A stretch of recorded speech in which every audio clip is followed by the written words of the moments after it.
मी सरांना विनंती करेन की नितीन मानवडे सरांना विनंती करेन की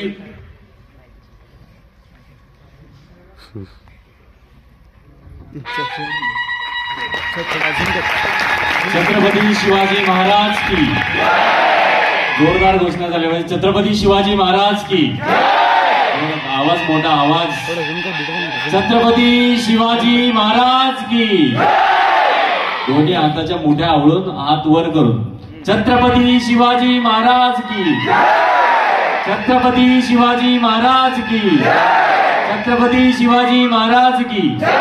हा जो महाराष्ट्र आहे बहुजनांचा सर्वांचा महाराष्ट्र, जितका आदर्श जितका अभिमान आपल्याला छत्रपती शिवरायांचा आहे तितकाच डॉक्टर बाबासाहेब आंबेडकर, तितकाच एपीजे अब्दुल कलाम साहेब या सर्वांचा तितकाच आयबीला अभिमान आहे, तितकाच त्यांचा सन्मान आहे.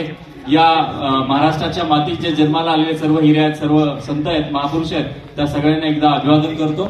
आणि मी प्राध्यापक बानवडे पाटील सरांना विनंती करतो की आपण विद्यार्थ्यांना या ठिकाणी प्रेरणादायी व्याख्यान आपण सुरुवात करा.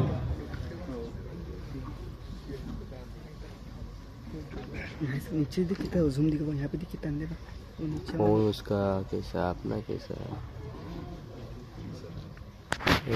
पूरा जूम करने पे कुछ क्लियर नहीं दिखता.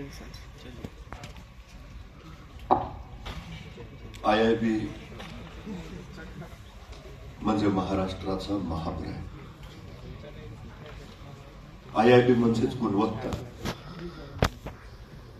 कोचिंगच्या क्षेत्रामध्ये ज्यांनी एक उत्तुंग आदर्श निर्माण केला अशी एक विलक्षण संस्था.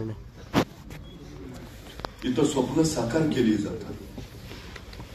डॉक्टर होण्याची, इंजिनियर होण्याची. एक तरुण होता ज्याला स्वतःला डॉक्टर व्हायचं होतं. स्वप्न मोठं होतं, इच्छाशक्ती प्रचंड होती, महत्वाकांक्षा अफाट. पण दुर्दैवानं परिस्थितीनं त्यांना डॉक्टर बनता आलं नाही. मग त्यांनी ठरवलं मला डॉक्टर बनता आलं नसेल पण डॉक्टर बनवणारी फॅक्टरी मी उभा करेन. शेताच्या बांधावर काम करणाऱ्या शेतकऱ्याचा मुलगाही डॉक्टर झाला पाहिजे आणि दुसऱ्याच्या घरात धुनीमांडी करून मोलकरीण होणाऱ्याचाही मुलगा डॉक्टर बनला पाहिजे. आपल्या लक्षात येत असेल आपल्याला डॉक्टर बनायचं आहे आपण ठरवलं, आपल्याला इंजिनियर बनायचं आहे आपण ठरवलं, पण हे बनणं किती कठीण आहे.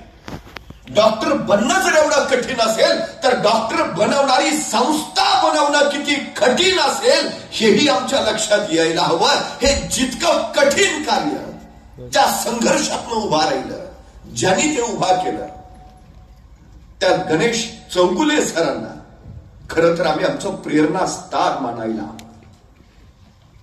जर एवढा प्रचंड कार्य ते उभा करू शकतात तर आमच्यातला कुणीही आपलं ध्येय गाठूच शकतो. ही सगळ्यात मोठी वस्तुस्थिती आहे. इथं बसलेली सगळी माणसं वेडी आहेत, झपाटलेली आहेत. चौगुले सरांनी त्यांना सांगितलं ते झपाटले पण त्यांच्या ठाई भरलंय. त्यांच्या आयुष्यात एकच आहे, इथं आलेला प्रत्येक जण त्याला जे हवं ते बनलाच पाहिजे आणि त्यासाठी जे काही करावं लागेल ते आम्ही करू.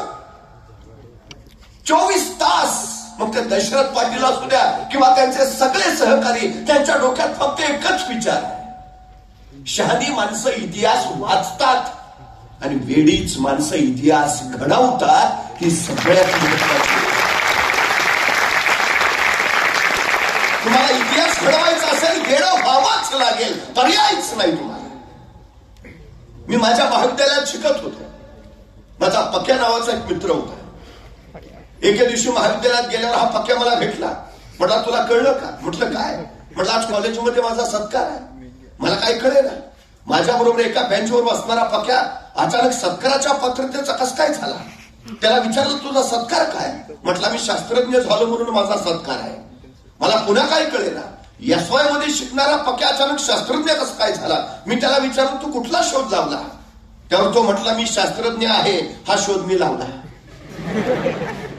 पण कॉलेजमध्ये सत्काराची तयारी चालू होती, विश्वास ठेवणं भाग होतं. मी त्याला खोदून विचारलं, बाबा रे तू कुठला शोध लावला, तू शास्त्रज्ञ कसा झाला? तर पक्या मला म्हटला, माझं नाव काय? म्हटलं पक्या. पक्याचं उलट काय? म्हटलं कॅप. कॅप इंग्रजी शब्द, त्याला मराठीत काय म्हणतात? म्हटलं टोपी. टोपीचं उलट काय? म्हटलं पिठो. पिठो हिंदी शब्द आहे, त्याला मराठीत काय म्हणतात? म्हटलं मारा. माराचं उलट काय? म्हटलं रामा म्हणजे श्रीराम. ते कोण आहेत? म्हटलं देव आहेत. देवचं उलट काय? वदे. वदे संस्कृत शब्द आहे, त्याला मराठीत काय म्हणतात? म्हटलं बोले. आणि बोलेचं उलट काय? म्हटलं लेबो. तर लेबो हे शास्त्रज्ञाचं नाव आहे आणि ते माझ्या नावापासून सुरू झालंय, म्हणून मी शास्त्रज्ञ.